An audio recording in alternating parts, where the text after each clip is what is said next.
Wala nga munang katalandian ngayong araw. Kasi nga, ang tagal-tagal ko na 'tong gustong-gustong tikman. Halos isang buwan na nga ata. Ay araw-araw ko din naman 'tong nakikita kapagka sinusundo ko yung alaga ko. Hindi ko baga alam kung bakit wala nga ning pambili.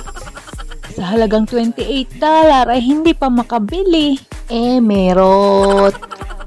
Black sesame ice cream nga pala ang tawag dito. Tapos may iba't ibang klase din na product silang binebenta dito gamit ang sesame seed. Kaya kung gusto nyo din itry or tikman, sakay lang kayo ng MTR, baba kayo ng Tin House, exit A2.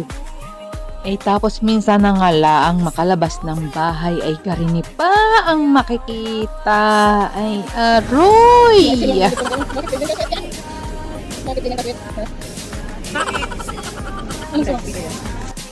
Bitter yan.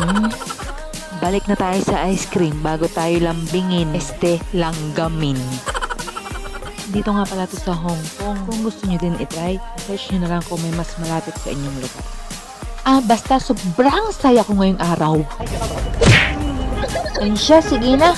Bye!